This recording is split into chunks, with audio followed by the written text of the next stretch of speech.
called Coach Alex and Sarah. We're not going to be Bob and Judy, are we?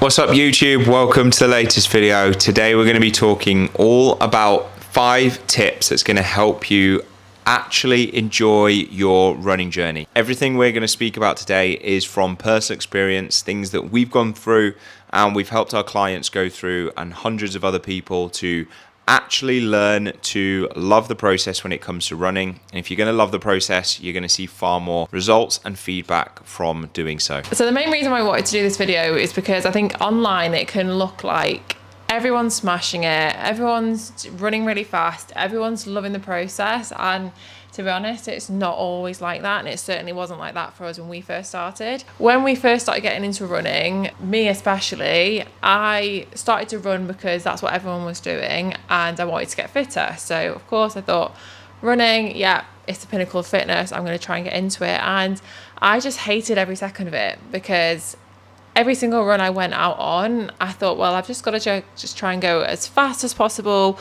I've got to try and run for as long as possible without stopping.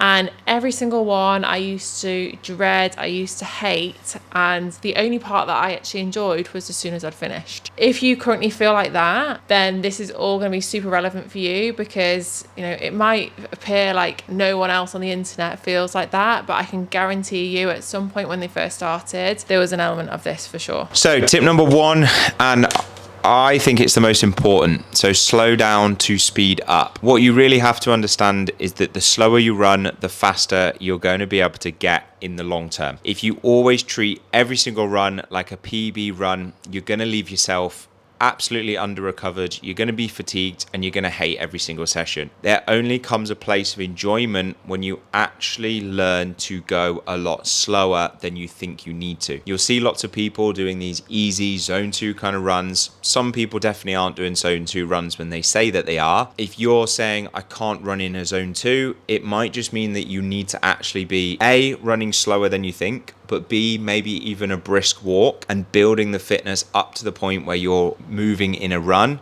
And over time that will increase. But the purpose here is that you're going to be able to go for longer. You're going to build more of an endurance and more of a fitness base that's then going to give you ability to perform when it counts on a race day, or you're going for a PB for that particular day. With zone 2, what you want to be aiming for, obviously if you've got a tracker, that's going to just straight up tell you, but in terms of a zone, it's 65 to 75% of your maximum heart rate. So that's 220 minus your age. Another really easy test, if you don't have a monitor, is basically a conversational pace. Could you be running and literally hold a conversation with that person?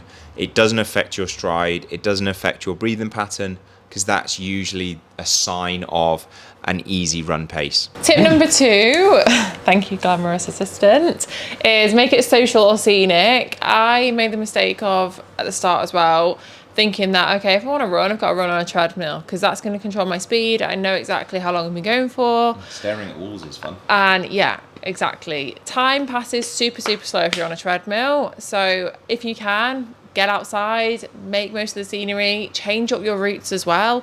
One mistake I used to make as well is, we used to live in a different apartment in Castlefield in Manchester, and there used to be a canal where we'd run, and it'd be a 5k distance, 2.5k there, 2.5k back.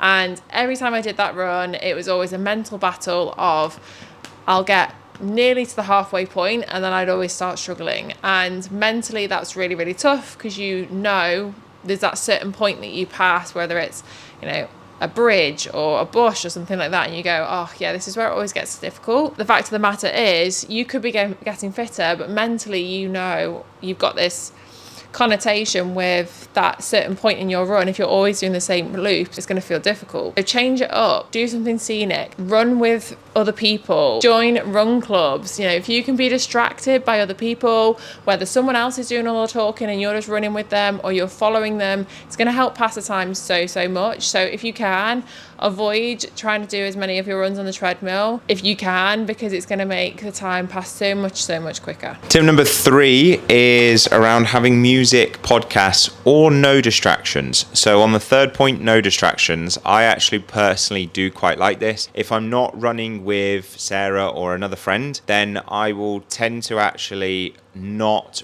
bring music or a form of podcast with me. Part of the reason I quite like the surrounding element and being able to know that I'm not about to get run over, but also because I like to listen to my breathing. I like to be in my own thoughts, and usually what I find, it's where I come up with my best ideas when it comes to like content creation or things that we need to look at from a business point of view. And sometimes it can just give you a really good sense of like mental clarity, whereas if you've got music and things like that, that is where your mind is being focused towards. However, on a race day when I'm trying to go for a PB, I will absolutely listen to music, a bit of Eminem, 50 Cent, because I know I'm going to be able to put myself in a hurt locker and hurt even more when I've got that song I'm listening to. What you have to be aware for is if you're listening to music and you have that song that fires you up, you might naturally speed up a little bit, which if you're in a long race, that could be a detriment. So you still have to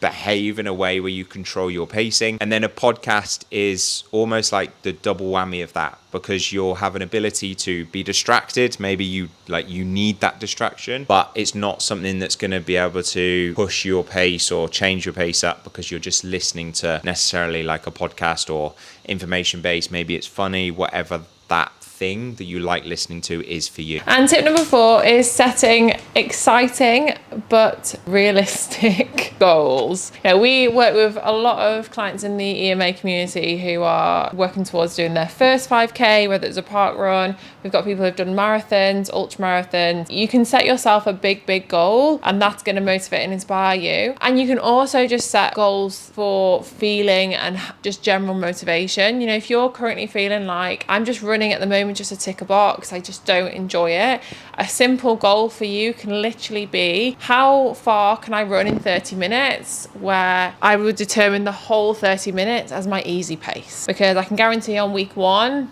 you'll run a lot less distance than you will on week 8 if that's your main focus, and that's a big goal. So don't get intimidated by everyone online or other peers and friends that you see that are doing races or big things if that's not you. We don't all have that competitive edge, so you should be running your own race, you should be focusing on you, but always set yourself something that you know you're striving towards. If you're currently just trying to run a couple of times a week just to tick a box, just to do it, it's gonna feel unmotivating. As soon as you have a day where it's raining, it's cold, it's dark, your legs are a bit sore, you haven't slept very well, you're not gonna feel motivated to want to get it done. Whereas if you've got a really clear end goal that you're working towards, that fire and drive is going to be there even on the days when you really don't want to do it. And then last tip that we want to speak about is pairing it with rituals. So maybe that's on a Sunday morning, you like going for a long run, but maybe with a friend, and you always finish that with going for a coffee. Or you do something before your run, maybe you have a coffee before your run, but it's that thing that gets you going or gives that little bit of a drive forward to then go and enjoy your run or have a bit of a reward after it. Even something like buying new clothes or a new outfit, usually that is a big factor in you being like, well, I want to wear that, so I want to go on that run. Maybe it is even buying some different footwear because you've had the same pair for a long time. And then the big, really important point is to plan your runs like you would an appointment in your diary. The same way you should do for gym strength training. You really want to focus on having it actually blocked into your diary, because similar to what Sarah was saying before, when you have those days where you can't be bothered, but it's in your diary, so you're accountable to it, and it just holds that extra level of accountability to make sure you go and do it on the days that you don't want to. We hope you found at least one of those 5 tips helpful, and it's something you can implement. Yeah, ideally all 5 that you can implement into your running routine. In summary, this is all about mindset. If you're currently hating the process, or you're not enjoying it, or you feel like you're not making progress, a lot of it's going to come down to your mindset and your realistic goals. Bruno, do you have anything to add? Because you're the really good runner out of all of us. He's an athlete. He's the fittest Staffordshire Bull Terrier in Manchester. He's having a rest day today. Lightweight, baby. Did 15k the other week, didn't you? Little short legs. If you like this video, give it a thumbs up. Make sure you're subscribed, and we will see you in the next one.